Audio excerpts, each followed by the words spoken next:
we were trying to raise 30,000. Really, we need 70, but we said we needed 30,000, and we did almost 400,000. Like it just first was all friends and family, but then it just started taking life of its own, and that was the start. And what do you think was one of the main levers that took it to 400,000?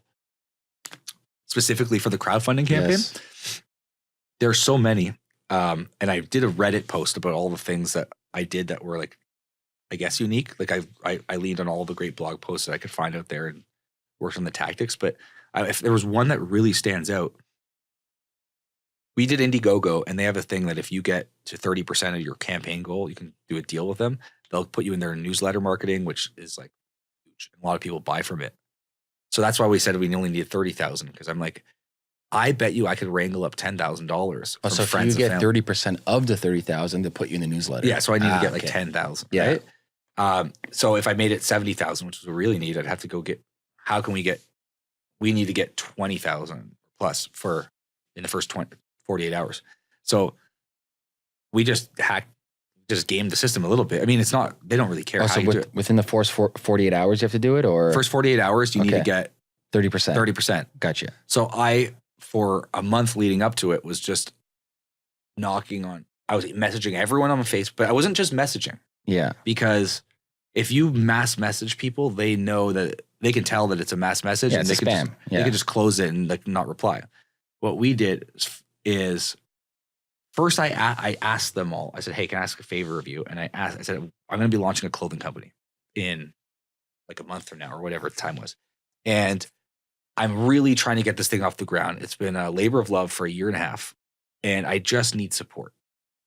If you're okay, don't feel any pressure, but if you feel like you could buy a shirt off us, and they're a bit expensive, the early bird price was going to be like $45 or $50 US for a t-shirt. It would mean so much to me, but it's an unbelievable shirt, and this is the best price that you're ever going to get because it's an early bird price. Are you willing to?" And most people said, yeah. Some people said, "You know what? I just can't be spending any money right now." Or some people didn't reply. But when the day came that we were launched, instead of asking again, I created a video, one for each person that I wanted to ask. So it would be like, I just turned the webcam on and be like, "Ameer, how are you? It's Dan. Remember I told you I was running that? Well, we just launched it. It just launched today, and we're so proud of how it turned out, but we're really nervous. We're really hoping we can get your support." And whatever I asked. So then you get in your Facebook Messenger inbox this little like thumbnail, and you see my face, and it says ameerrosic.mov. And it doesn't look like a scam or anything, because you see it's me. Yeah, you did the things that don't scale.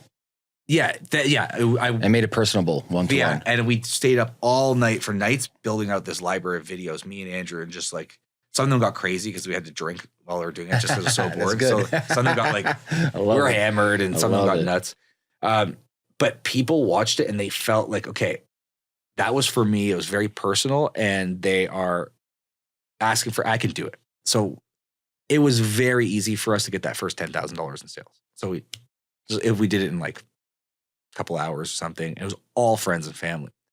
And I remember seeing, it's like Brian Dembski, my brother, or Sandy, my business partner's cousin. I remember these names coming in, all these orders, just people I know. And then once you got to 10,000, the crowdfunding algorithm sort of like views you as a trending campaign. There's all this traffic. And then you start seeing like Johannes in Berlin. Who's that guy? I started seeing these other names, and it just kept coming. And then we started buying ads so that we could keep the traffic high. And it had this illusion of being a very successful campaign very fast. So it took a life of its own. And I thought, holy shit, this thing might work. And then I had to make decisions in my life. Okay, well, I was unhappy before, and now I have this thing that I really believe in. It's so authentically me.